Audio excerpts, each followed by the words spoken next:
Hi everyone, welcome to my YouTube channel. Today I'm going to show you how to create this particular public transportation report from the scratch. Okay, to get started, let us look at different backgrounds we have right here. So if I click here, so we have the same thing we have just seen in a different color, which is the brighter background. And we have this very one here, which you might be very much interested in. Yes, I'm talking about this right here. So we can take a look at everything we have right here and how we can actually get this built from the scratch for you to understand exactly how to create a report for public transportation in order for them to actually make accurate decision. Okay, before we start the creation, we need to know what are involved in building this. Let's get it. You can go ahead and read about the dataset we have used for this particular report. And after that, we can actually take a look at what it is that we are going to cover in this particular project to actually create the report we are looking forward to creating. Okay, we're going to look at the background we're going to be creating to actually make our work look much more beautiful. You know, that is very, very important. And this is a very bright version of the previous background we have just looked at. And we have this particular other one right here, which we're going to create from the scratch using PowerPoint to actually get everything very, very nice and looking beautiful. Okay, now this is the white version of what we have just seen previously. So if you're ready, I'm ready. I'm going to show you how to create everything from the scratch. So if you have not hit the subscribe button yet, go ahead and do that and let's do it.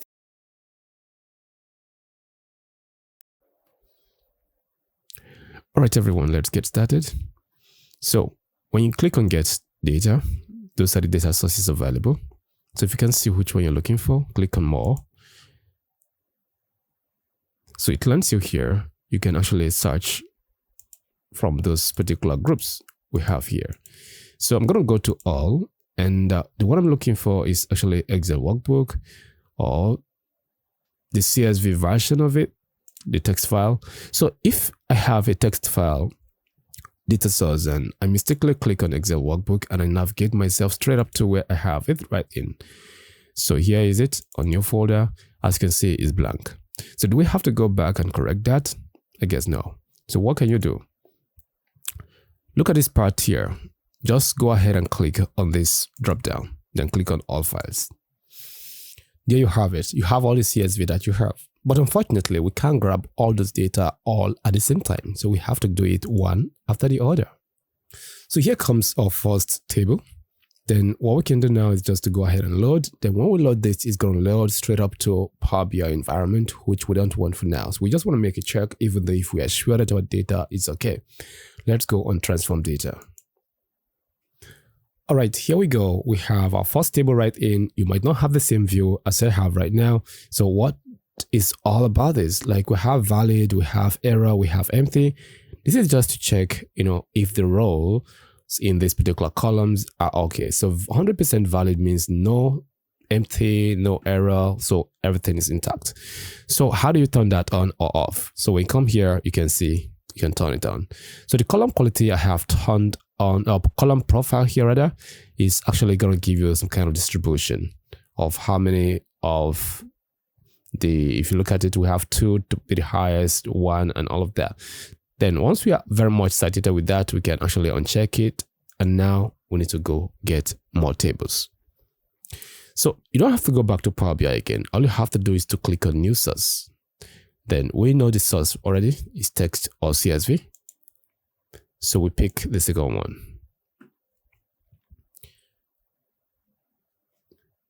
Click on OK. All right, we have all the data we want to use right here. So the very first thing we have to do is to identify which one is our fact table and which one is our lookup or dimensional table, right? So this particular first one we have right now is actually part of the lookup table or the dimensional table. The question is this: how do you know we have unique list of what? Of this particular data. No repetition. Specifically, when we actually look at this particular, column we have right here, it is actually straight up to from 1 to 10. There is no repetition of either 1, 2, or 3. So for that, this actually marks this particular table as a lookup or dimensional table. Then I'm going to actually have it renamed over here. So have this removed, and I'm going to use look up. So I'm going to use underscore for that. Okay, if I go to my ridership right here, now this seems to be what I'm talking about. Here is actually our that is our fact table, because there are some kind of repetitive of some IDs right in here. So this is where our transaction is being recorded at. You get it right now? So we have more rows in the fact table than we have in that of the lookup or dimensional table. You get it? So just go ahead and study what is the difference between fact table and the dimensional table for you to really understand how to deal with them. Okay, now that we have known, what can we do? We can actually go ahead and remove this modify part of it here. And we go straight up and actually use the name fact table. So I love this underscore. Then I do the same thing to others. So this one here is going to be my lookup table. Then this one, the last one here, with my lookup table. All right, we have all the tables being, arranged based on their names and stuff like that, and we have identified which one is our fact table and our lookup table. The very first thing we have to do is to go to home, and right here you see close and apply. Go ahead and click on it. All right, guys, we have all the data we need for this project right here under the data view. So we can actually take a look at our data right here, and for relationship we have it done right here, and this particular one here is actually where we're gonna have to actually create our chart. That is the canvas. All right, let's get it. The very first thing we have to do after all is actually go to the model view. Then I'm gonna actually have to arrange this nicely the way it should be. So let's leave the fact table below. So if I actually click on this now, you can see bus ID to bus ID. That is the rider ID to rider ID. And over here we have the route ID to route ID. This is exactly what it is that we are looking forward to seeing. But we have one more table to actually bring in here. And that table is not a table that we have in our file. It's a table we can create. That is the date table. And one other extra table is actually the helper table. So I'm gonna love to show you. I've shown that how to use DAX or do it without writing the code, but I'm going to show you this one now inside Power Query and how to go about it. So what I'm going to do right now is to go over to new source, and I'm going to click on blank query. So with my blank query right here, what I'm going to do right now, we'll just go ahead and actually just give it 1 and hit enter. So I have just 1 here. So this is not a table yet. What can I do? I'll just go ahead and say convert table over here to table. So it has been converted to table with 1 single row.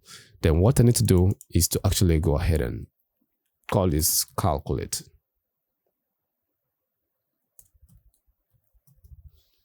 Or calculation. So this is where we gathered all our measures that we're going to use in this project. So once we are done, just go ahead and close and apply.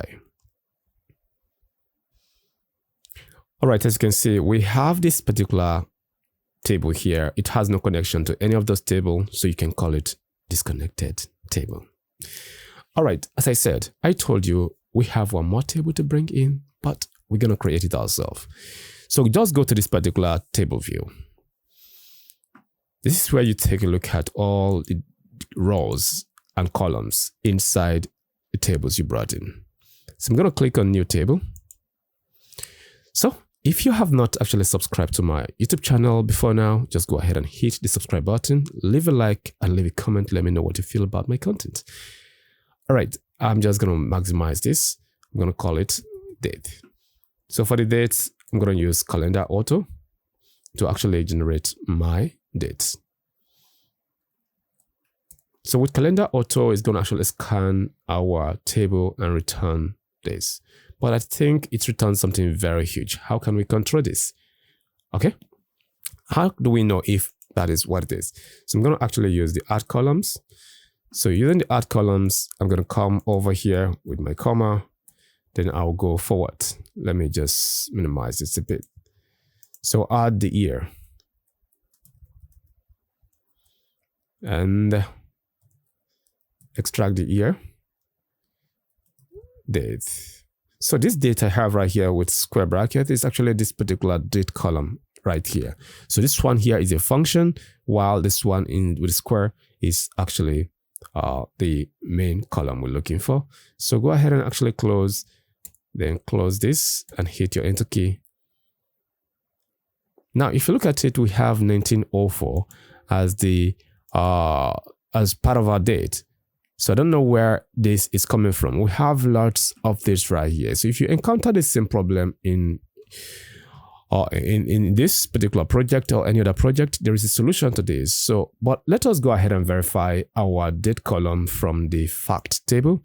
So we are here in the fact table, and as you can see, we have just 2 years of data.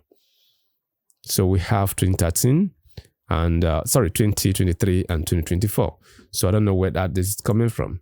So how can we control it? Quickly, we can control it using a variable and tell it to actually go ahead and actually map this particular column right here, called date, inside fact table ridership. Let's get it. So we are here. The very first thing we have to do is to actually go ahead and actually add a variable here. So this variable, I'm going to call it max date. So I love to use underscore when writing my variable. It's very easy for me to reference. So what I'm going to do right here, I'm going to actually extract the year and the max year from what? From date inside my facts table here. Then we'll go ahead and close it. And we do the same thing for the mean date. So mean date equals year. So now mean, and when I type in date, I go ahead and grab this one here. I closed it. All right. So the next thing right now, we need to return this.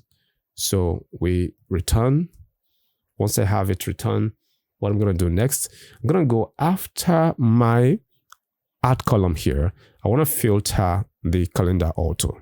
That is what it is. So let me make you understand something right here. I'm going to take it very, very slow. So what I'm going to do right now is this. Over here, I have the first variable that will go into this particular table right here and extract the max year. And that is going to be 2024. Then this particular one goes into the same table and extract the mean year, which is 2023. So we're going to use that to filter our calendar auto. Our calendar auto actually generated this particular one. So for that, we need to actually filter the calendar auto. So you go after your add column. So we write our first, code right here. We write a filter here. I'll come below it and we actually tell it how we want to filter our calendar auto. Let's get it. So filter. Surround the filter around this calendar auto. So what we can do right now, we can say, okay, the year. So the year function. So we bring in the date from where? The date from our calendar auto. Then once you bring in the date from your calendar auto, what you're going to do is for you to close it and say where it is greater and equal to the mean. So use underscore. So mean date. So you use the ampersand and so we type the year. So we bring in the date. The date is this one here. So we close it. So this time around is where it is less than and equal to underscore max, the max date. So we have it already. The next thing is for we to close our filter and if we hit our comma. So if you look at it now, this is not in any way readable to me. All I'm going to do now is actually go ahead and move everything. once you highlight it, your tab key will have it moved for you. This is beautiful, right?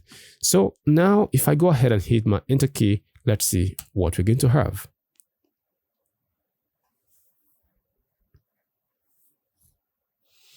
So can you see it now? It has control what we have here. We just have 2 years of data. This is actually extracted from our fact table due to the variable we have used to control it and to point it to the exact place where we want to pick something from.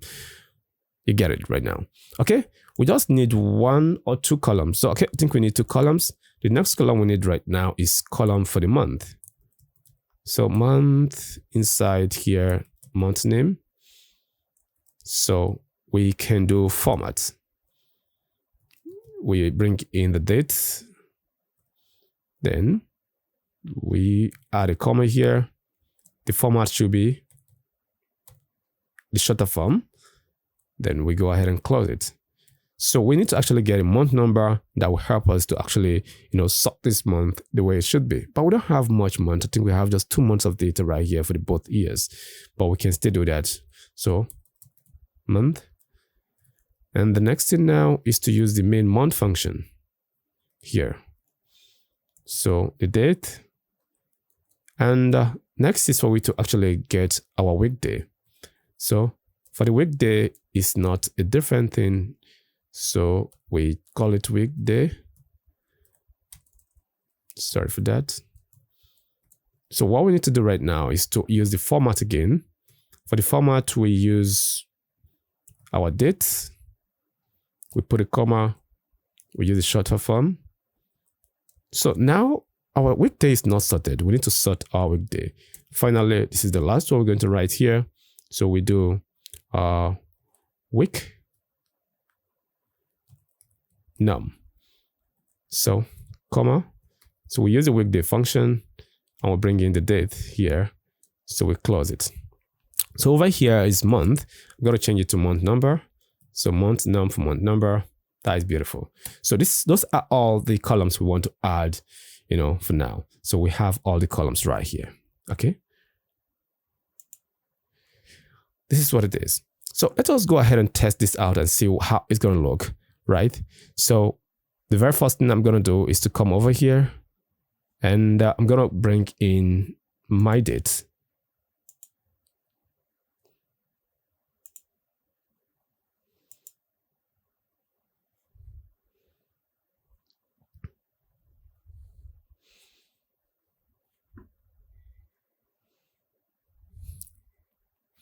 So whenever you create a date table, this is what you see once you drag it in here. So it's still actually using the default dates inside Power BI to actually show you this, grouping it for you, but we don't actually want this. What can we do? We have one option. The option is actually telling Power BI that, you know what, we have our date table right now. Can you go ahead and deactivate the one Power BI has for us? Because we don't want that. Then go over to the table view and click on this, go over to this particular table tools. You're going to see mark as date table. Click on that and just go over here. You need to validate this particular table. So select column, choose date and validate it successfully. Then go ahead and click on OK. So let's quickly go back to the view and look at what we're going to have right now. So there are changes. This is what it is. This is what we want exactly, right? All right, the next thing we're going to do right now is I'm going to take this off. If I bring in my weekday, you can see we have it starting from Friday. So for that, we don't have to go back there. You can just click on the weekday you have to some kind of sort, right? So I'm going to close this for you to look at what I'm doing. So now go over to sort by and sort by the week number. So quickly, this is going to be changing from Friday and give you the right one now from Sunday to Saturday. That is beautiful. So the next thing is for you to click on your month and do the same thing to it. So you sort by the month number. So this is beautiful. Everything we need has been done. The next thing is for you to go ahead and check our relationship. If it is not linked for us automatically, we need to work on it.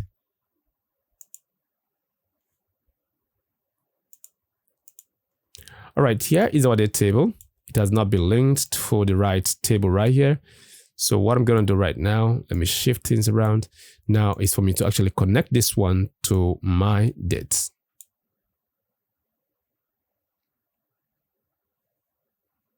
So we have just established the right connection, which is cool. Date to date, beautiful. So it is time for we to start writing our first DAX. And let's see where we're going to start from.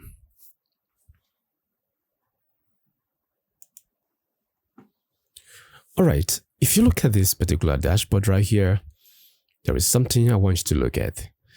So if you are working in this company and you want to make decision on how to utilize the resources you have, what do? So over here, we have the busiest route. So we have the least busy route, right? So how do you extract it out of this data? It's very important. You need to do that. So we can do this with DAX and we can do this with normal filter. But I prefer showing you how to use DAX to do this for we to learn it together. Otherwise, we can just use the normal filter to do it. So let's see how we can use DAX to actually extract this and this one from our data, because it gives us that particular idea of like, okay, I think this route is more profitable. Let's put in some bosses. Okay, let's get it. Before we go ahead and do that, we made a mistake while naming our tables. So this one here is not lookup modified. Instead, we're going to name it to lookup route. Here is the route. I think it's spelled as. Okay, here we go. Nicely done. So we have changed this name. So the very first thing we're going to do right now is to create our first measure right here. So new measure. So this new measure, I'm going to call it, so we call it busiest route. So what we're going to do is to actually use variable to actually store in a virtual table we're going to use. I'm going to display the table to show you what is inside that table and show you how to use that table to filter and get the busiest route. Okay, now we have our variable here. I'm going to call this variable to be some kind of total, is an underscore.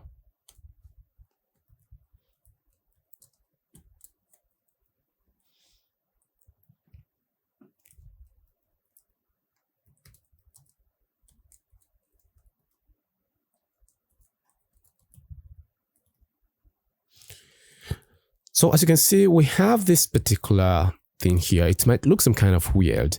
So maybe your question will be like, why are we using underscore in every aspect of it? Why don't we just use space or we use dash? It wouldn't work. So if you want to make it readable, this is what you can do, right? So what happens if we use something like dash over here instead of underscore? You see that underline which tells you, no, I don't take this. So for that, if I use space, let's see, this is not really cool. So for that, what we can do is just strictly go ahead and use underscore, or we actually write them together. So for you, to make it readable, we can do this. All right, right now we have gotten this done. The next thing is for we to look at what we're going to store inside this variable. So I'm going to use the function called summarize. So we are trying to summarize a table, right? So this table will be the lookup route. So, comma, inside this particular table, so we have the route name. So type in the name. Here is the route name. So I'm going to actually put a comma here. So with this comma, we want to actually create a column. So this column will be called inside here total riders or total passengers, anyone you want. Total passengers here. So for this total passengers, we're going to use the sum function, comma, sum function.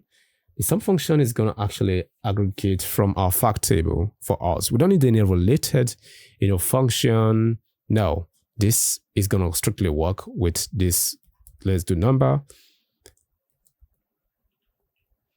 So what have we done right here? We try as much as we could to actually create and store in the total riders we have, or people who had actually, transit with us inside this particular total passengers, right? So what are we trying to do? Let's go ahead and actually close this. For now, I wouldn't return this, because if I try to return this, look at what it's going to say. So I'm going to just type in return. Returning this now is for we to return underscore total passengers. I told you, the expression refers to multiple columns. Multiple columns cannot be converted to a scalar value. So, but let's see what this looks like in real life. So I'm going to go over to table view. We go here, new table.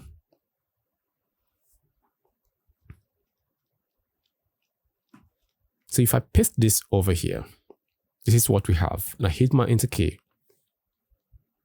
So this gives us this. It helps us to summarize for every single route how many passengers we have. Can you see? Down to the list one over here. So now that we have gotten this now, we're going to go back to our measure, which is this one. And instead of us returning this particular one right here, we wouldn't return anything right now. I'm going to take it off. So what I'm going to do is to actually create a new variable. So this one is going to be called top route underscore top route. So what I'm going to do is to use my top n function to extract the top from it. So for the top n, I'm going to be using top one. And don't forget our new column we added. I'm going to show you that column after all. So the new column is this particular one. Maybe you didn't take note when I actually showed you on a table format, but right now that is what it is. So if I type in here total, yeah, that is the total passengers right here. For the total passenger is going to be, let me make you understand. I want this to be some kind of very simple to you. Okay. Now, when I put my comma, let us look at what this is looking for. So it's actually saying top n, the n value is actually 1. We are trying to extract 1 from the list. Now it's asking for a table. The table is what I've shown you, and that is the first variable we created, underscore this variable here, right? Then after that, we put a comma again. This comma is asking for how do you want us to group this? So you are grouping this using the column that actually contains the value. Then we go down and we do total. So doing this total passengers here is not actually a measure sitting outside of this particular variable. Instead, is the one we created here. That is this very one. This line. Okay. Now that we have gotten this done, we put a comma. It's asking us how do we want to actually descending or this ascending. I'm going to do descending. Then we go ahead and close this. So it is time for we to return. So we return. So what do we return right now? What do we return? We use the max function or the max x function. Inside the max x function, we actually use for the max x function is asking for table. Our table would be our underscore total route. And we actually going to put a comma here. And for the expression is going to be our lookup routes. You get it now. So lookup route name, that is the name. We're trying to return name, not number. I'm going to show you how to return number if you want to return number, but here we're trying to return name. So if I type in name here, I'll locate this, and this is what we need. So we'll go ahead and close this. So this looks very simple, not complicated. Hit the enter key. As you can see, there is no more error. So before we actually look at the result we have right now, let's go back and take a look at what we have right here for we to understand exactly what it is. That is the, what the heck is it? Busiest route. Here we go.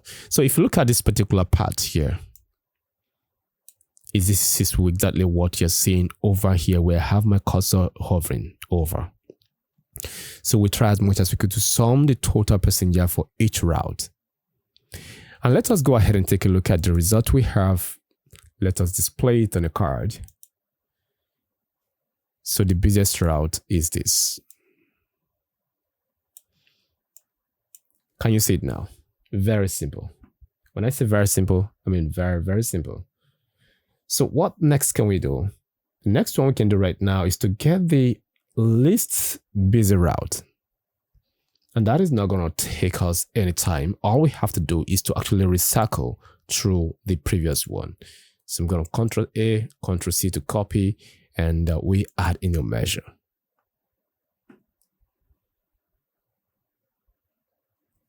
So just paste this one here and make a little changes. So over here, lists, busy route. Then instead of us to use descending here, we use ascending. So the question goes, do we have to change this max to min? It doesn't really mean. Doesn't matter. If you change it to min, it works. If you leave it at max, it works. So what actually happens now is that if we are returning more than one, that is when you can actually think of actually, changing this from min to max. But for now, we can leave it that way. This particular part controls what we see. You get it? So right now, let us hit the enter key and go ahead and look at the result we have and compare it to the previous one.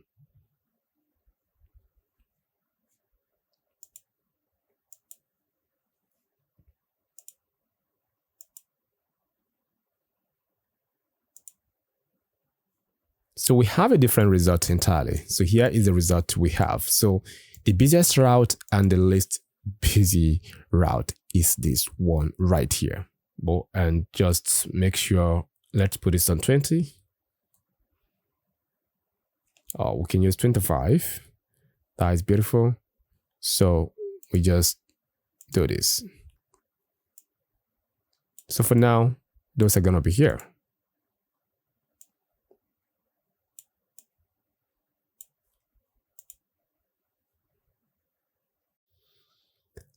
All right, if you look at this particular part of the class, I'm talking about this one here, we're trying to look at, our group of time, how many riders or passengers we actually have at that time. For us to identify, the time we should actually concentrate more on utilizing our resources in our company.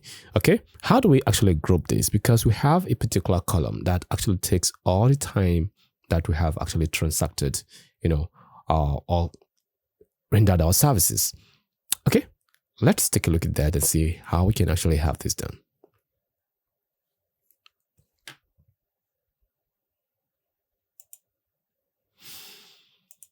Over here inside our fact ridership, we have this particular column that has to do with time, right?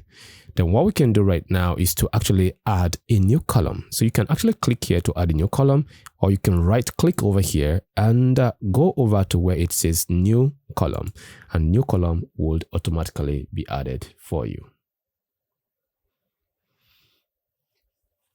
So with this new column here, what we're going to do right now is to actually go ahead and create time group. So for the time group, we actually store something inside a variable. So this variable, we're going to call it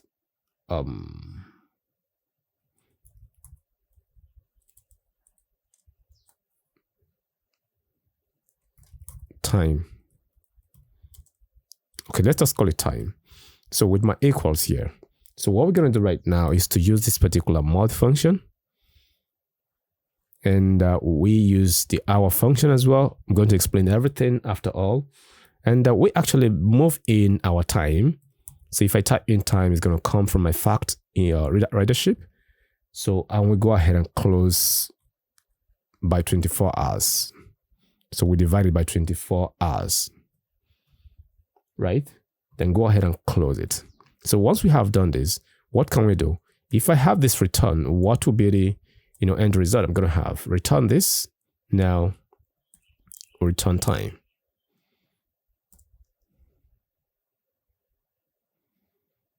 So this gives us in numbers. This is not actually what we want. We don't want numbers to be returned. Instead, what we want is actually the interval of time, right?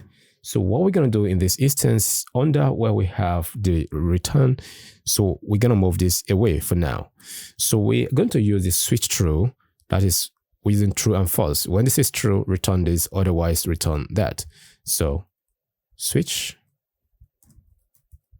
true, comma, and the first we're going to do right now is to actually go ahead and reference our variable, which is this one time. So with that, if it is less than 3, so we put a comma here, so which means if this particular number we have returned here is less than 3, what do you want? So we want to actually create a group and say, you know what, this is going to be 12 a.m. to 2:59 a.m. That is going to be inside double quotes, 12. This is going to be a.m. So we close. Oh, sorry. We actually give a dash and we give a space, and it's going to be 2:59 a.m. So what do we do next? We have this closed and we switch to the next one. Though, go ahead and do this. So what I can do now is to make it very simple. I can just go ahead and copy this. So once I copy this, now you can actually have it pasted. Okay. The underline you're seeing as an error is as a result of we not having comma all the places we need to have commas right in. So now we have the commas, right? Okay. With this now, what we can do is to actually say, okay, fine. We want to actually change this. This one now is going to be 6. So we turn this to 6 and this one will be 3. So instead of 12, we use 3 and this one is going to be 5:59. 5:59. So this one right here will be 9. So once we turn this to 9, sorry, that is going to be this one here will be 9. And this is going to be 6. We group this one from 6 what? 6 to 8:59. So this one here will be 12. So remember the AM and the PM, I'm not touched it. I'm going to do it. I want to take it step after step, right? So this one here is 12. That is going to be our 9 to 11:59. So this one here is going to be 15. And this 15 here will start from 12 to what? 12 to 2:59.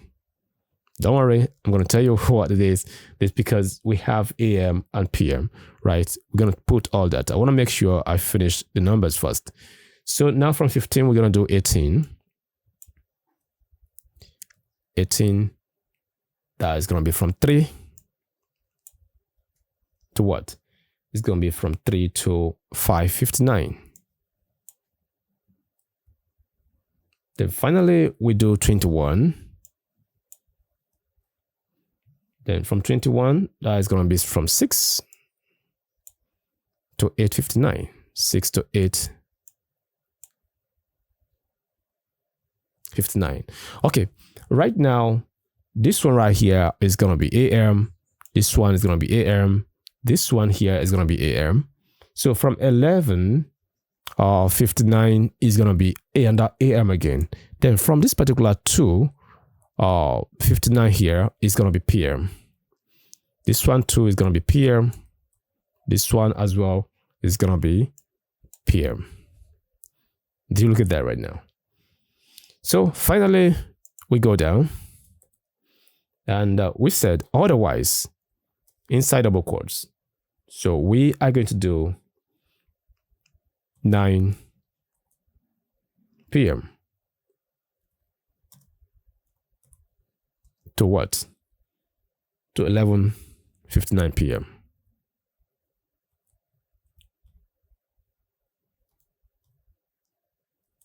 always put a space. Then we close, and then we come over here, we close this. So this is not in any way proper formatting. What I'm going to do right now is to quickly rearrange them. If you look at what we have done here, before we actually hit the enter key to actually look at the result, let's just look at these numbers. This is the number we have just some kind of used to actually, create a bucket between the time that we have our services being rendered. So if I go ahead and hit my enter key right now, oh, sorry, I'm going to have an error. Okay, no error. Already I've returned it. So it's going to give me exactly what I'm looking forward to seeing.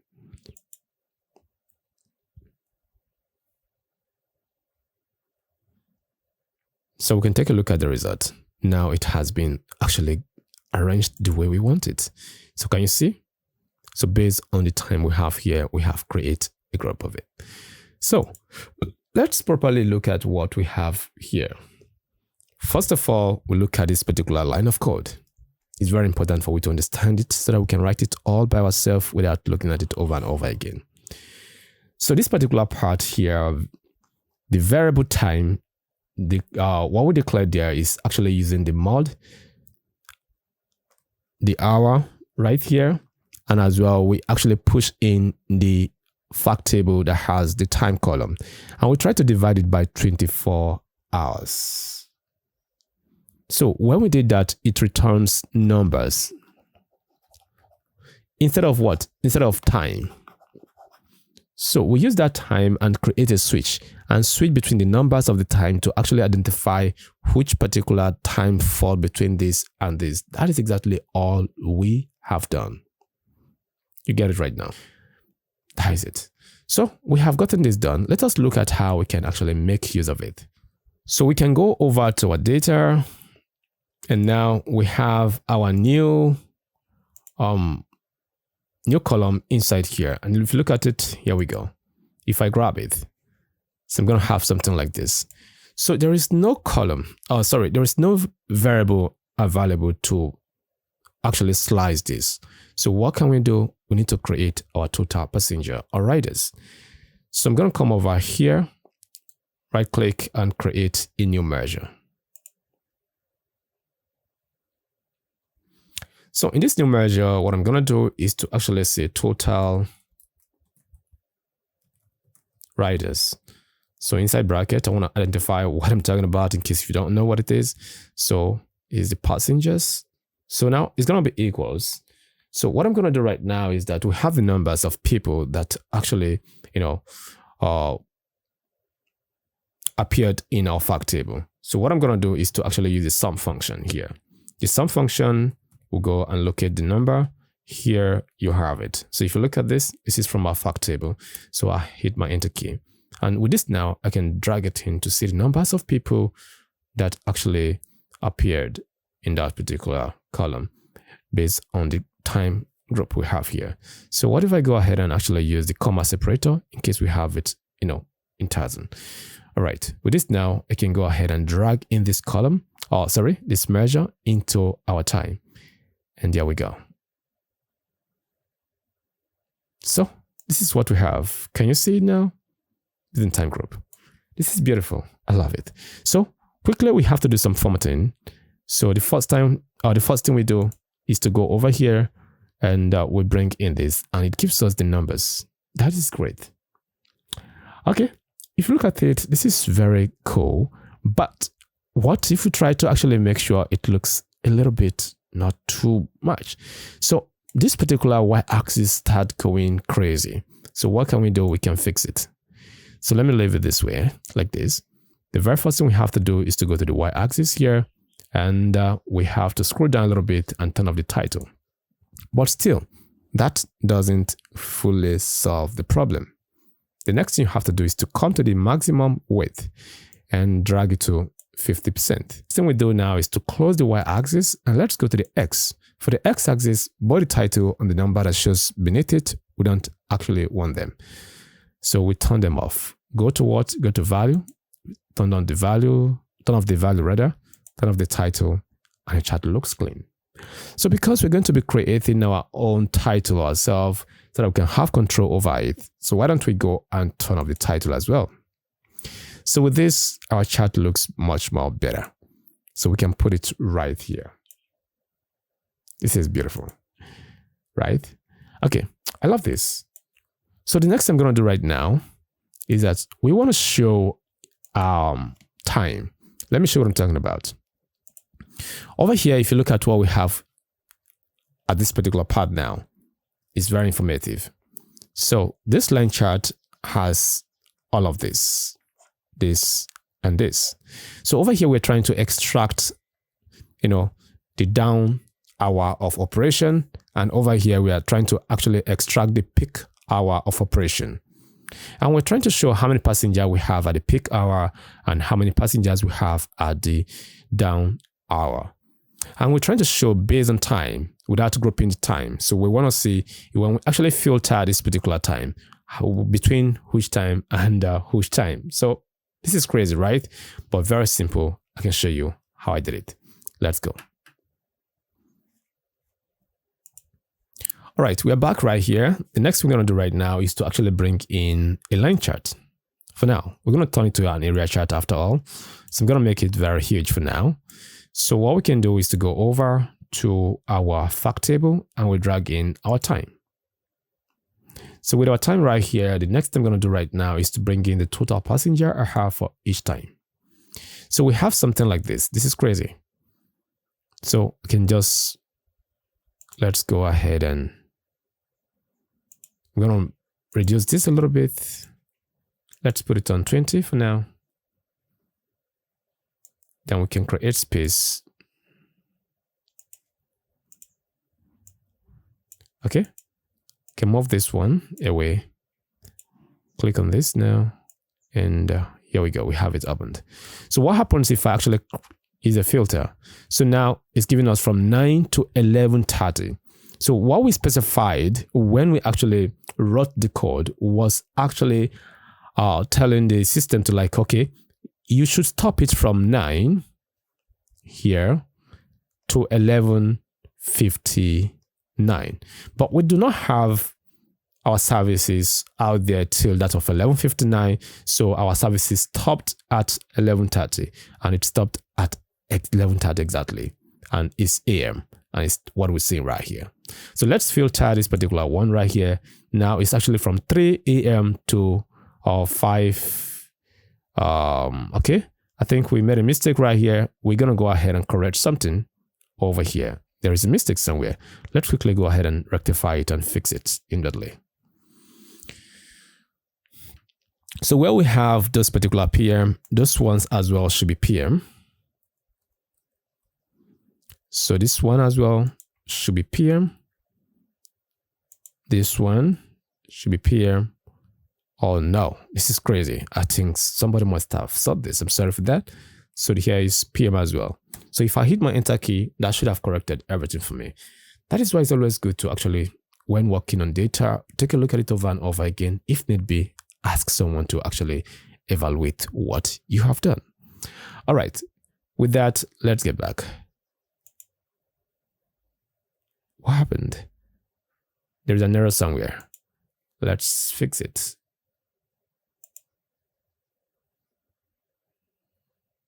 Okay, this here, this. Okay, now fixed. So you can see it's now PM to PM, not AM to PM. This is cool. Okay, now we have from 3:30 PM to 5:30 PM. It's not up to 5:59. That doesn't mean this is not correct. That was because we do not have our services extended to that time. You can see it right now. But what if I tell you this is not really cool? I want to change this to an area chart. So go over here and choose this one.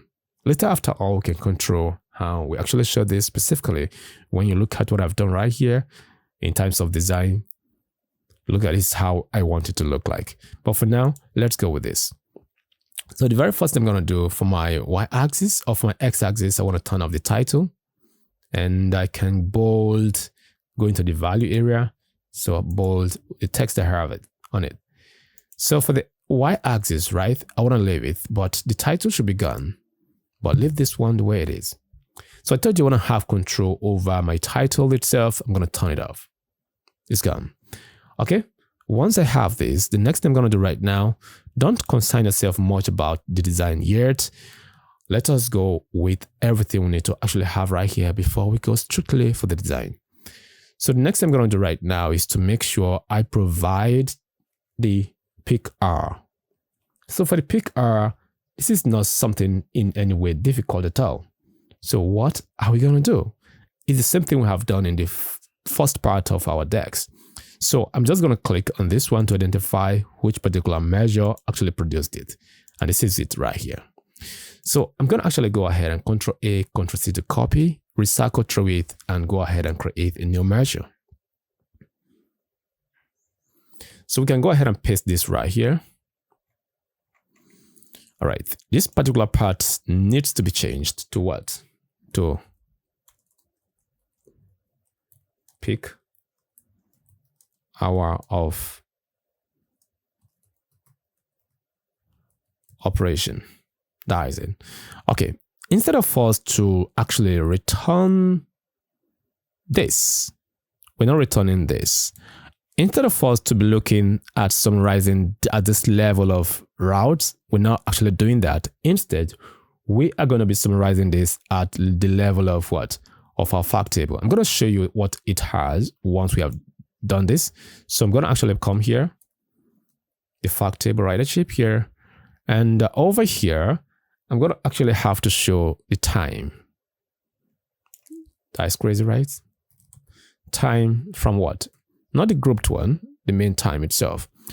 So for this one, we'll leave it the way it is. But right now, what we're trying to display is nothing but the max time. So we change this to max time.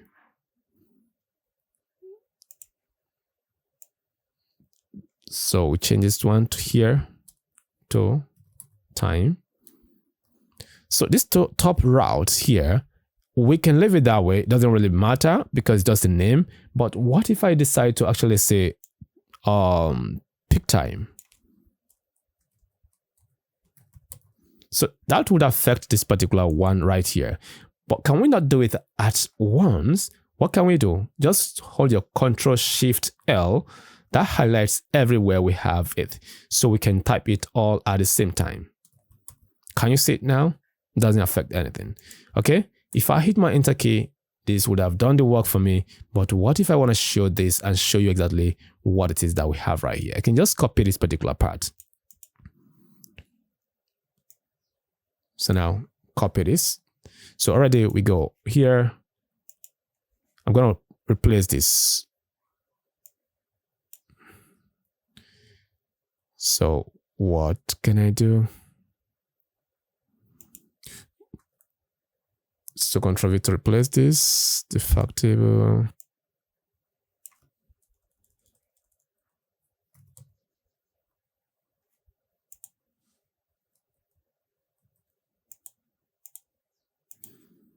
So what we need to do right now is to go ahead and actually return, and we return what? Return the variable.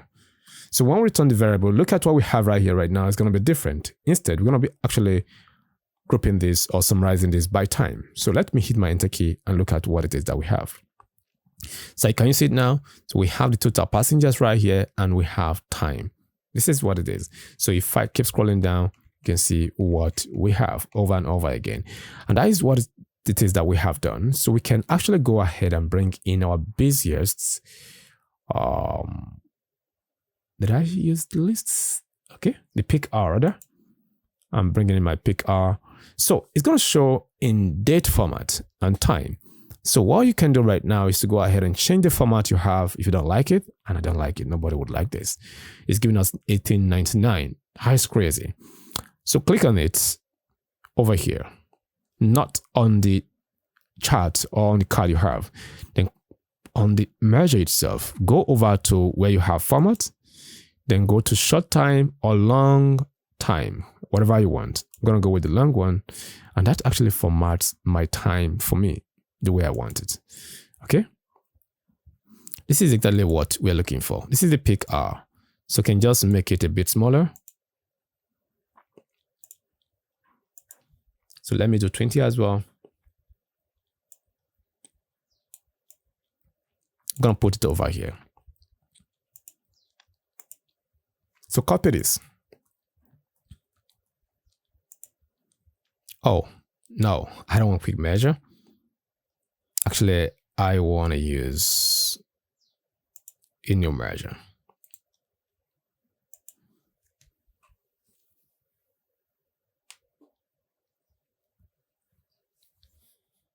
So if I paste this over here now, all I need to do is to actually do the sending, or ascending rather. Ascending. And I told you, don't touch this. You can change it to min or whatever. It's still going to retrieve the same thing you're going to have. So over here, instead of us doing this by pick R, so this is going to be down hour of operation. That is all we need to do. So let us go ahead and return this. So we can now go ahead and just copy and paste this one right here. So let us change this one to the new measure we have created. So quickly we need to go ahead and format this. Click on the measure itself over here, and we'll use the long time. That is all we need to do. Okay, we have one more thing to do. Right now we have gotten this done and it's working for us nicely. So the next thing we're going to do right now is that we want to extract how many passengers we have for each of the picked hour or the down hour. We want to see. That is not in any way complicated. So what I'm going to do right now is to do the same thing I've done before, new measure, and paste in that particular measure. So we call this recycle. Recycle through the previous measure without you writing it from the scratch. So if I paste this over here,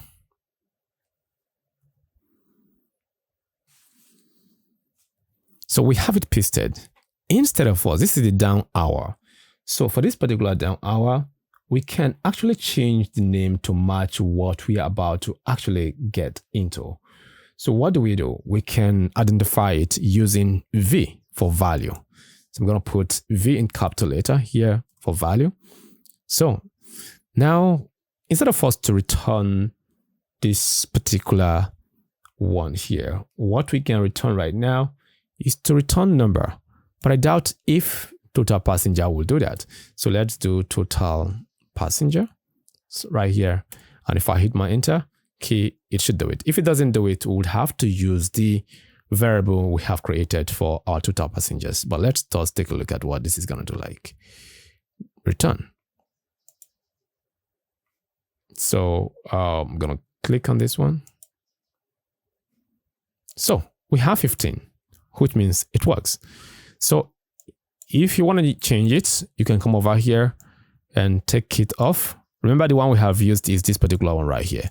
So we can just go over to here and do this particular total riders and hit my enter key.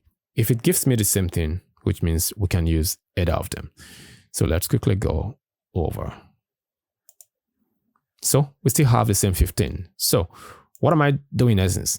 Now, this particular one here is actually the same thing we have created for this one, but a different measure.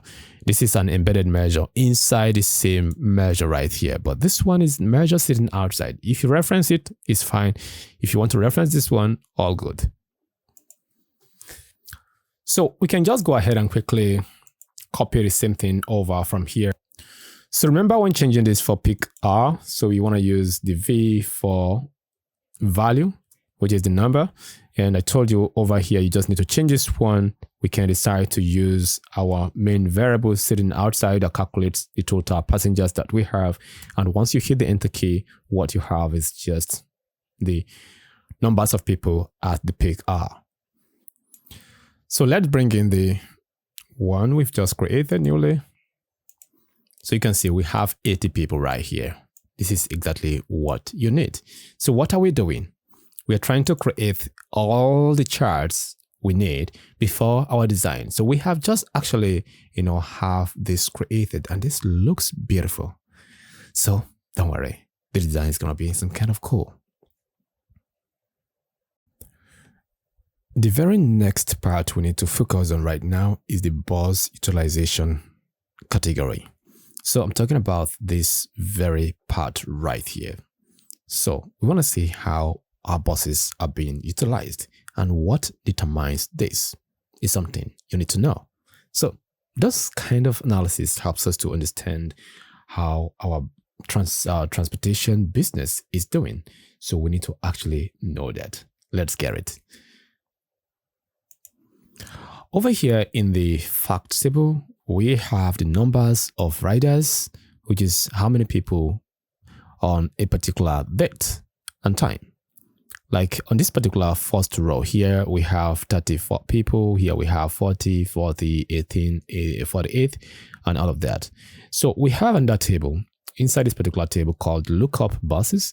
So we have capacity, which means this particular bus one has 30 seat capacity. This one has 60, this one has 40, and stuff like that. So we want to see which among them are overutilized, properly utilized, and underutilized. So that is exactly what we're about to create right now. So to do that, let us go back to our fact ridership here.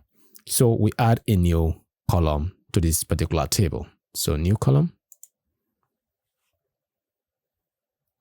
So inside this particular new column, we're going to type in boss utilization. So under here, what I'm going to do right now is to create a variable. So inside this variable, we're going to just call it utilization. So all I'm going to do is to divide.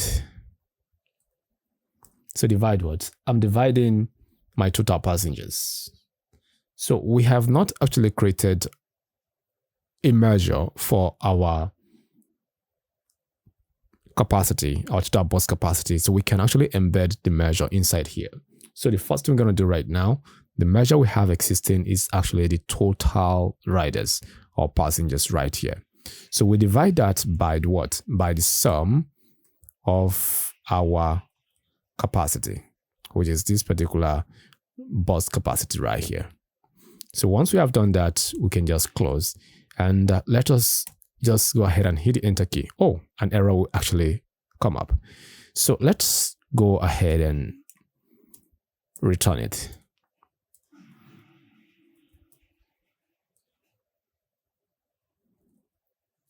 Okay, this closes this. So we need to have this one close this one. Then we can go ahead and return this. So I always love to use underscore. That would be very easy for me. If I have multiple measures or multiple variables, it will be very easy for me to actually reference them. Okay. Now we're going to have this.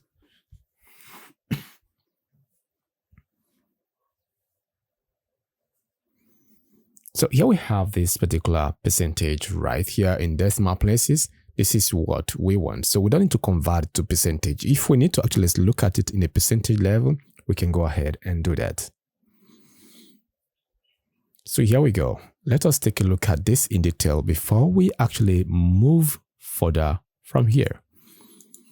So right here, as you can see, based on what we have done, so we have divided this particular total number from this one we have over here. Like, oh, sorry. I'm talking about this capacity. So this particular bus here has 30 capacity. So we divide it by, if this particular bus carried more than 30, that is going to be overutilized. So if this bus carried below 30, that is underutilized. You can see it now. So proper utilized is when we take exactly 30. That is what it is, 30 passengers. So let's go back to here and take a look at the percentage we have right here. So right now we can determine what that is, right? So we want to actually create a categorical column.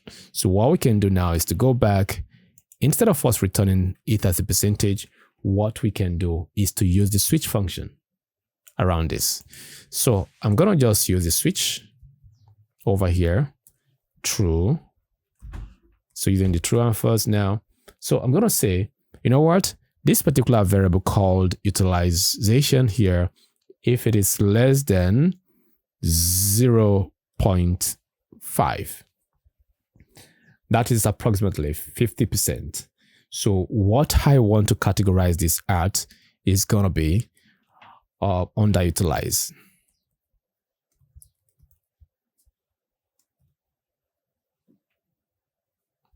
So I can give a space, or I can actually write it together, underutilized.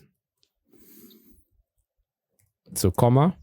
So we actually bring forward the same variable. So this time around, we are looking forward to 90%. So if it is actually greater than 0.9, then what do we want to actually call this? We call this overutilized.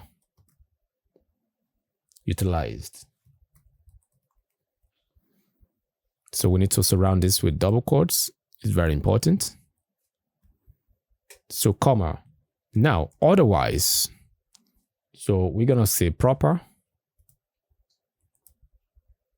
utilized. So we close this.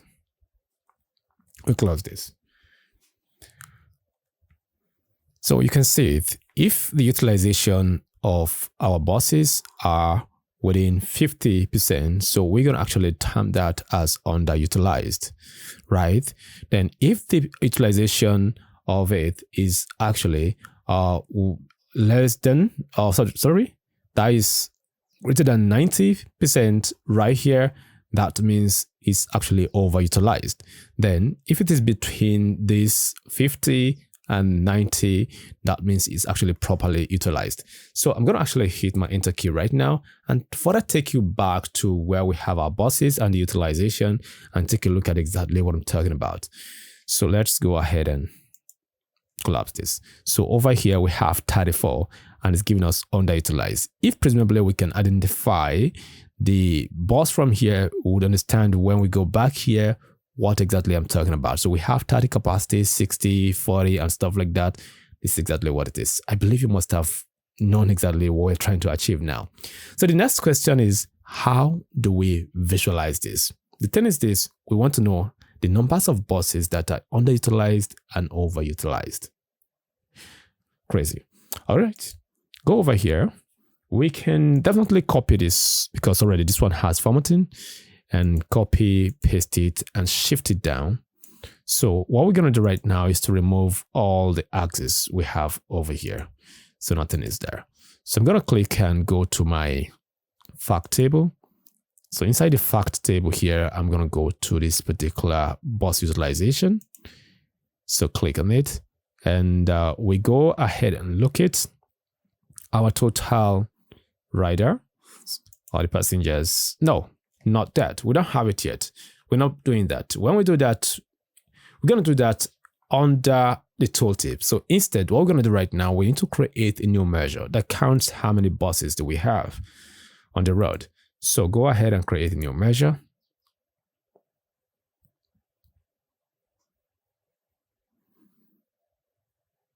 So remember, I talked about the fact table or the transactional table, or you can call it the sales table if you are dealing with sales. So, and we have the lookup table or the dimensional table. The lookup table or dimensional table, they all have unique value, which means no duplicate of values, right? So what we can do right now is to actually say total buses here. So for the total buses, what we can do now is to actually use the count rows. So instead of me using the count rows now, because we might have some buses that does not actually have any transaction. So if we do that, that means we're going to have incorrect values rather. So what can we do? We only count those ones that were out there for business. So what we can do is to actually go ahead and go into our fact table. So we can just type in fact table right here. It's not possible. So what we can do now is to use distinct count. So the distinct count is going to count the IDs of the buses we have inside our fact table. So we go into the fact table and this is the bus ID, right? So we close and hit the enter key. This helps us to do the counting. And this is something you need to understand better. Very important. Okay.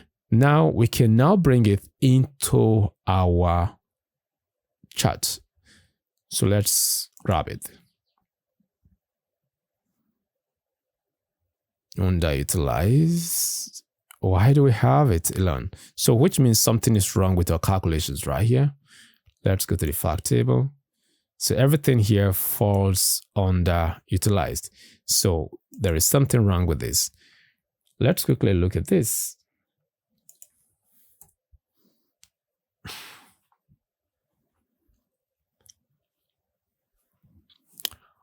All right, to actually troubleshoot the error right now, what I'm going to do is to actually highlight this area, my control, and under the question mark, you actually can comment it at the same time.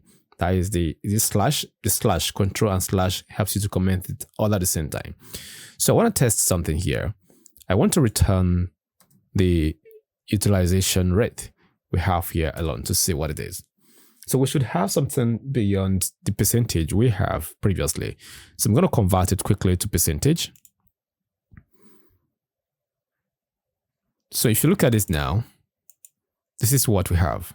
So what we can do right now is to actually go ahead and create a different, instead of us having this here as summation, so we don't want some kind of context transition to happen. So what we can do is to create total bus capacity, which is this particular one right here. What do? We just sum the bus capacity, and I'm talking about this one. Scroll here. So you have to sum this one in a separate measure to have this done. So once you have done that, let's come back over to here right now and replace it with this particular one here. So we bring our total bus capacity here. So once we hit our enter key, so we should now have different variation of percentages. So now let's look at what we have here. So now you can see we have 56%, 100%, 66, 120, and all of that. So with this, we can actually grab exactly what we are looking for. Wherever we have it above 100% or above 90% per se, that means it is some kind of overutilized. You get it right now.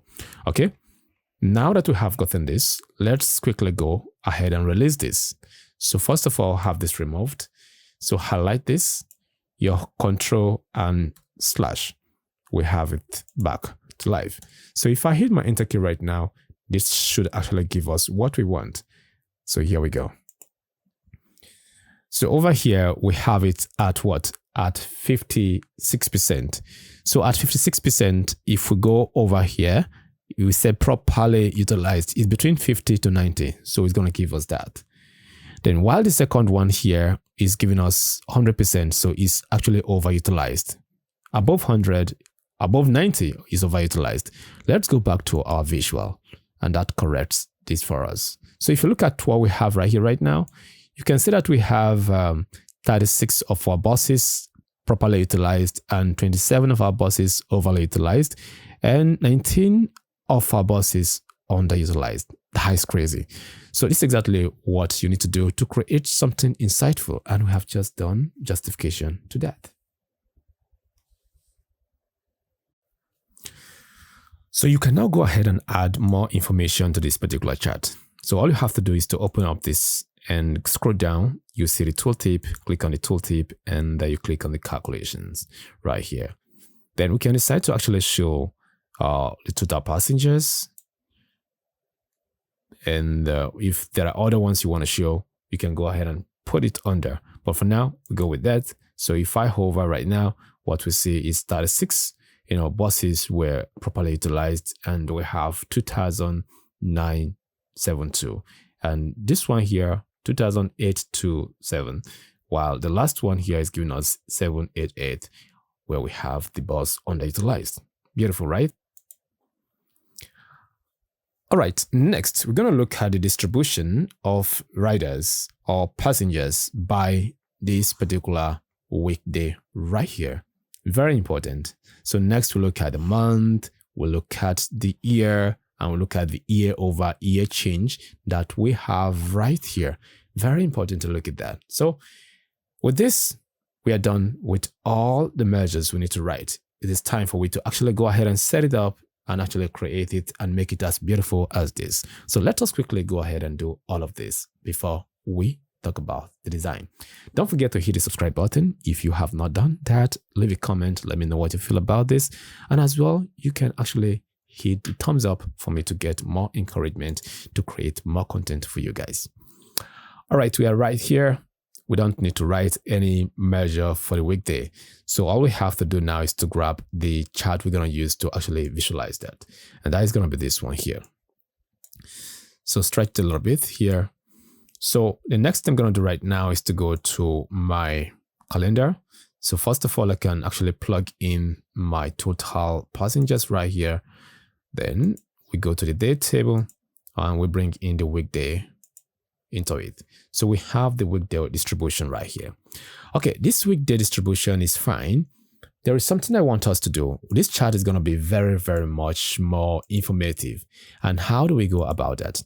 So if you look at this chart, it's telling us, okay, fine, Sunday is the highest, but we want to see which among those particular days went above average. And how do we add the average line? It's very important. So there was a particular video I made that I actually added this, but people felt like, I don't know how to do this. How can I go about it? So remember, the chart you choose while doing this matters. So look at the chart I'm using. I'm using closed hard column chart to have this done. So once you are using the same chart, let's quickly go ahead and actually do this little formatting first before we go ahead and do the other part of it. So I take off the title and I bold this. Quickly close this and let's go over to here. The title is gone. The value is gone. All right. So scroll all the way down. You're going to see the reference line. Open it up. So under the reference line, you see add line. Click on add line and let's go ahead and actually choose the type of line we want to add. So clicking over here, we want to add our average line. So once you have added the average line, this is what it is.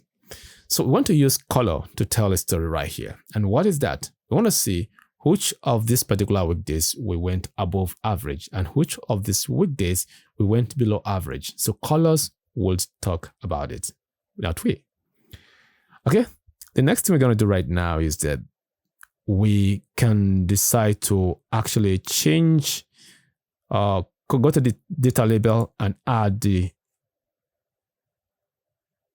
let me show you what I'm talking about. So we can add the average. So the average is 941, right? If it is important to you, you can add it. But this is not why we are here. What we're about to do right now is to actually create some measures that will help us to conditionally format this chart. Let's do it. So go over here and create a new measure under calculation. All right. What we're going to do first is to actually create a measure called CF. The CF means conditional formatting, right? So for weekday. So with my equal sign here, so we're going to create a variable. So under this variable here, what we can do is to actually store in overall average.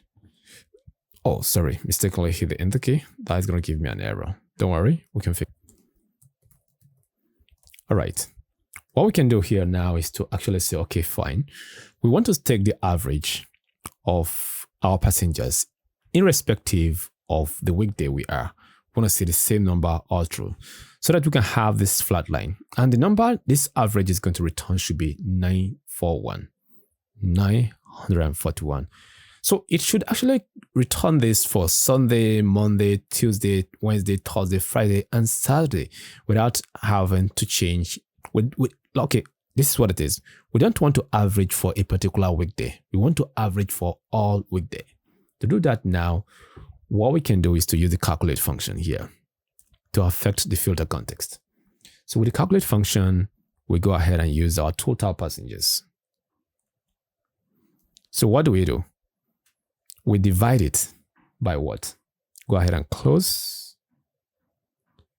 Go ahead and divide using the divide function. So we divide. So we divide it by the count of our weekdays. is 7, right? So we're not hand coding 7 because things can change over time when we actually place the filter. So it might be like we don't have Sunday, so we're only having 6 weeks, or we don't have Sunday and Monday, we're having just 5 weeks. So for that, we use distinct count.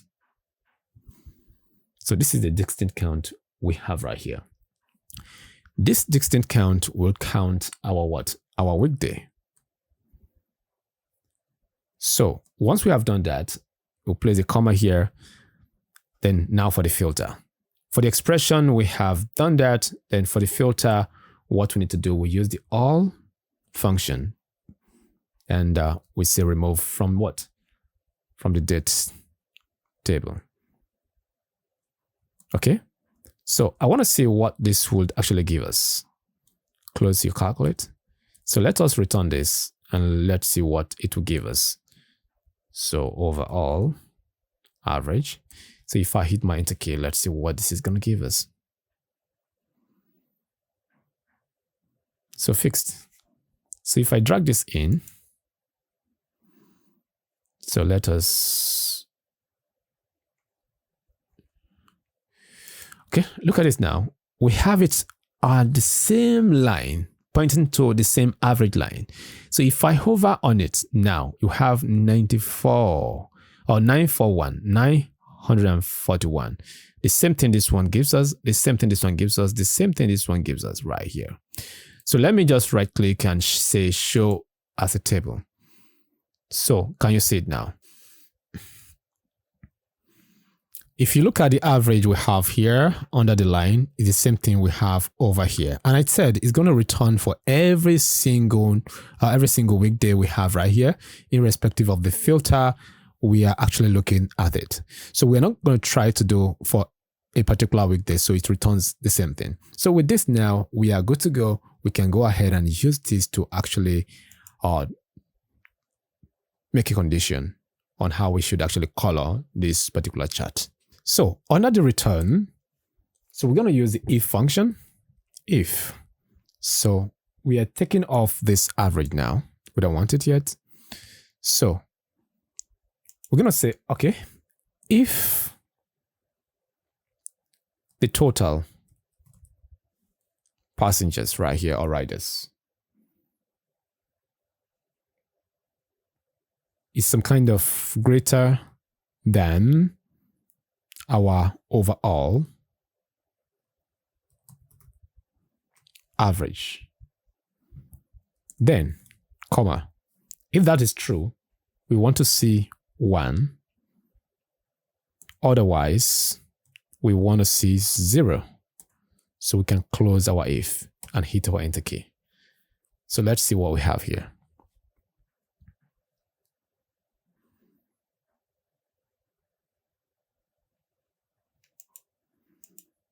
So let's go ahead and take a look at this.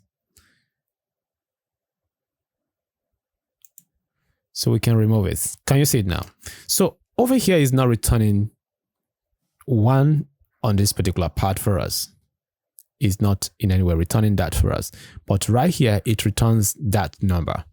Here we have 1, we have 1, we have 1. Here we have 0, we have 0. We have 0. That is why you're not seeing any bars right here. You get it?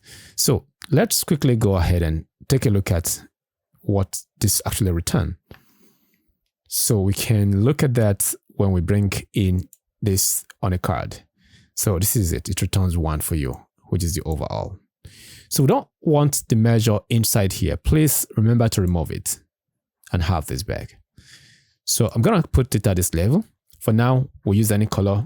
We just see to make sure we check if this is working. So what we can do is to go to the format, and from format, you scroll all the way down. Yes. Okay. Format this, scroll down. Then you scroll down to where you have column. You click on this particular conditional formatting, the FX there. And we go to the role. We can go ahead and, there are 2 ways to do this, but I'm going to show you this one. Add a new role. So this one, turn it to equals. Turn this one to equals here. So this one should be equals to 0. This one should be equals to 1.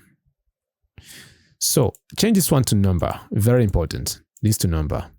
So when it is equal to 0, that means it is below what? It is below average. So for now, let us just pick any color, as I've said earlier. So I'm just going to pick random color from here. So above can be this, or let's do something like this. For the time being, we change it, right? Okay, we have this, and not code that color. Let's go with this color. So if I click on OK, let's see what I have. Oh, sorry, it's not working because we have not chose the column we have just created. We leave it at the default column that was there. Let me show you. So remove it and go over to FX again. So now if you change it to row, you have to come over here, and your CF for conditional formatting should be what you have under what field should we base this on, right? So let's do this all over again. So we can go ahead and make sure we are using equals to 0, and we change it to number. So we now do this equals to 1, and we change this to what? To number. And we tell it if it is equals to 0, we want to see this color, otherwise give us this color. Now, when we click on OK, it should give us. This is what I'm talking about. So do you look at it now? So whenever, is actually below average, you have this color. Above average is actually on this color. This is what it is. We're going to change the color after all, but for now, let us just know that this is exactly what we want. You get it? All right. The next thing we're going to do right now is to actually move further to actually look at what? We need to look at the monthly trend. So actually we have just 2 months of data. So I want to use line because we will have more in the future. So we go over here, we pick up our total, riders or buses, or passengers rather. Then we go to our calendar here, our date table, we pick the month right in. So it gives us something like this. So we need to actually format it quickly. We click on this and we go with the same format. We give it this one. This is what it is that we have right here, importantly. So once we have this, we are good to go. So that one is just for you to visualize the year that we have in this data set. So we click and choose to actually use this particular chart. This chart should be used with care. So if you're going to have growth of your dimension or your lookup or the categorical value we have right here, don't use it. Otherwise, it's going to look very much closed. But for now, we're cool with this. So what I'm going to do is to pull in my year and go for my total passengers. Right, we have it. So if you look at it, this is what we have right here, right? So I'm going to just do some kind of basic formatting right here for it. So the title should be turned off because I'm going to use my own personal title for it. So I go for the legend, and I would love to push my legend to the bottom. So for that, turn off the title and click here, and we use the bottom center. This is crazy. I love it. So now we have something like this for the time being. All right. So what we need to do right now is to actually calculate the year-over-year change, if it is up or down. So we want to see that based on the 2 years of data that we have, which is something very, very simple. You don't need to think twice to do this, and I believe anybody can actually do this. All right, let us quickly go ahead and add in your measure to calculate that.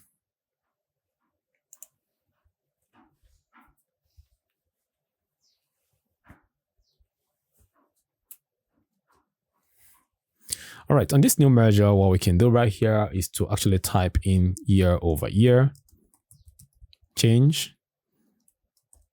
Okay, for the year-over-year change, we create a variable here. So this variable will carry the current,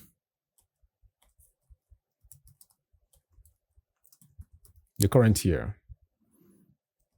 Right. So with my equals here, I use the calculate function. So with the calculate function, we want to calculate the total rides, which is this measure we have already here. So with the comma, we bring in the year. So the year function. So with the year function, we want to go to the fact table. We have a date column right there. We bring it in, date, or we can type in fact table. So we locate the dates part of it. Here we have it. We have this. So now that we have this, we can close it and use equals. So where it is equal to the year, so we extract the main year from it. Oh, I think we can use now. So this particular functionality we're going to use is actually working based on if you have some kind of live data, right? So we can use now right here. Then we close this. And finally close our what? Close our calculate. So what you can do is to properly format this. What if we do this?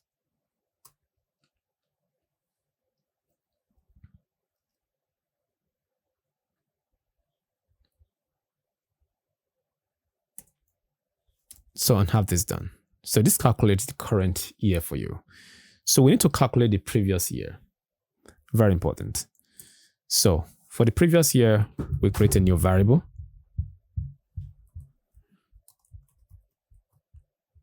Previous year, right? So for the previous year, right, what I'm going to do is to use the calculate function as well.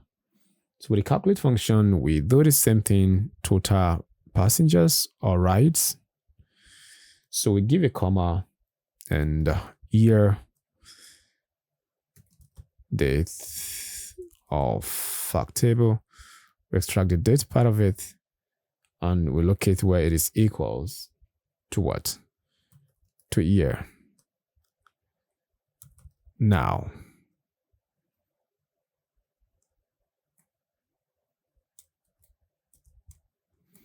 so here we go.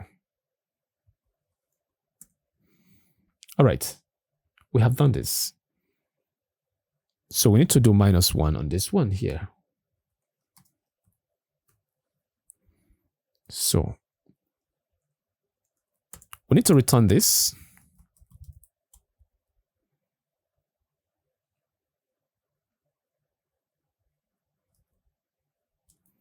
So we have an error somewhere.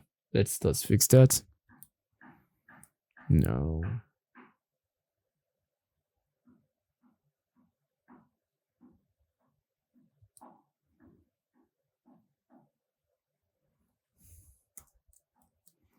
So closes that.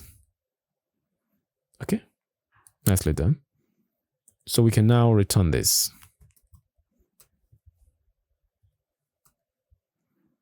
So under the return now, what we're going to do is to say if not is blank. So what are we trying to check if it is blank? We check for the current rides. Current year rides is not blank.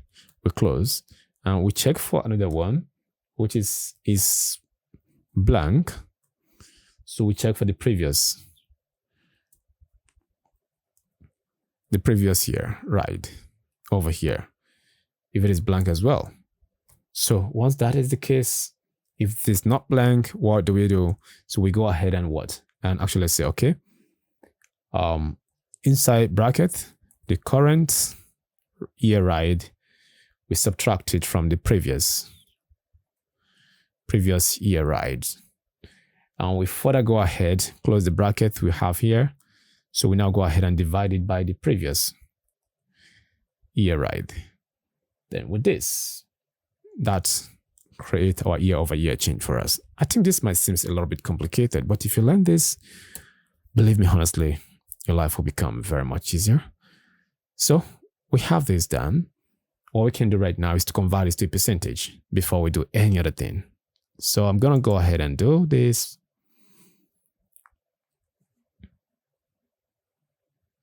All right, so let us bring it on a card. year-over-year change on a card. Oh, it's giving us blank, which means something is wrong somewhere. Let us quickly fix that.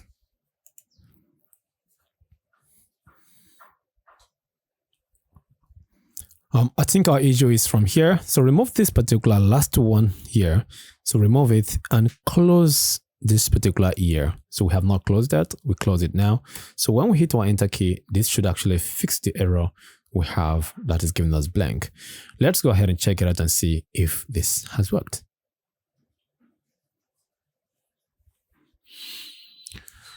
So our check here is the problem. So we need to use not here. So we use and then not over here. So we need to use not. Let us make sure it's in capital letter, not. And we do this same one as well, not as well. So with this now, we should have all the problems solved. There should be no issues with our year-over-year change. So let's check it out and see if that is really okay. So as I've said earlier, we have just fixed this and there is no issues. So we have 85% down. And why does that happen? If you look at it right now, the previous year has more passengers than the current year 2024. So because the year just began, it's going to pick up in no time. For that, we have this. Okay, I think I love this already. So one thing I'm going to do right now is okay, I want to show if there is some kind of change like this. I want to see an arrow that points up or down in different colors that tells me exactly what is happening. So what I'm going to do right now is to create a particular measure for that. And this measure would first of all help me to do the check. And if this is below or above, I want to see either arrow up and down. So let us quickly go ahead and create that.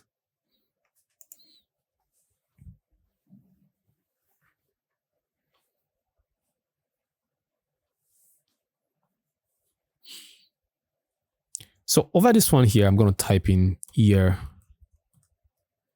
over year check. So I create a check here. So I'm going to put equals. So what I'm going to do right here is to say if the year over year is less than 0. So what do I want? If there's less than 0 inside double quotes, comma, under double quotes here. So inside the first double quotes, I want to have arrow down. So your Windows key and the full stop would actually help you to use some icons available in Windows, just like this one I have right here. So enjoy this icon when you press your Windows key and as well hold your Windows key down, hold it down and the full stop, then you have this. So you can move it anywhere you like. So let us go over here and scroll down. So this is where I am, and this is the arrow that is actually this particular geometric symbol. Click on it and you're going to be here. So I have my up arrow. So I should be looking for my down arrow still being here. I'll go ahead and look for the one that is pointing down. Pointing down should be here. Look at it. Here we go. So we have both of them. Right now we can remove this. So I'm going to just cut this one away from here. Control X and have it pasted right in here like this. You see that?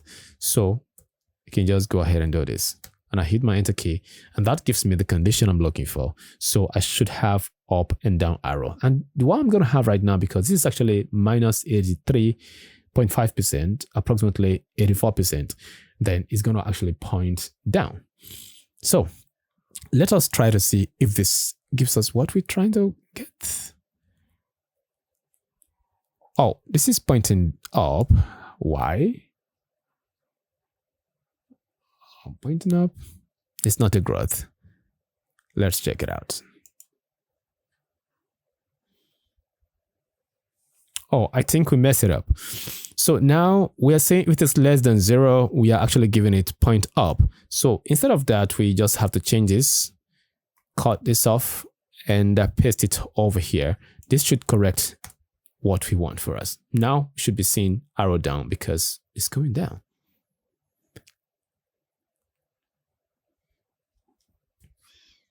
So this is what I'm talking about. So we now have arrow down. What we can do right now is to actually copy the same thing we have from here.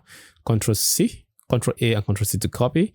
Now we create a conditional formatting that will format it and actually change the color based on up and down arrow that we have. So now new measure.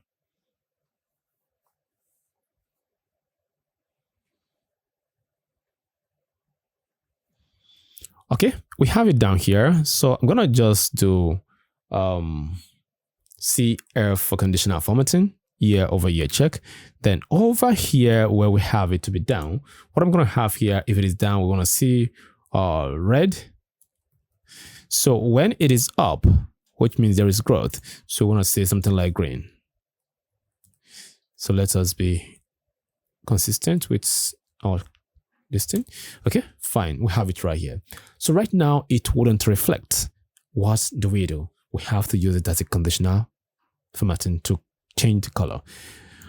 So at default, when we come over here, turn off this particular category label. So when we come over here and change this color to this is what we have. If we change it to something like this is what we have. So instead of that, we go to the conditional formatting and we base it on the field value. So we go over here, we search for CF and we use this one here. And if I click on OK, this should give us this. You get it right now. Okay, everyone, I'm going to tell you first thing that we are done with everything we need to do in terms of writing measures for this particular first part of our dashboard. So we have just created exactly what we have right here, right now. So the next thing we're going to do right now is to actually look at how we can actually transform the whole charts and cards we have right there into something like this. But wait a minute.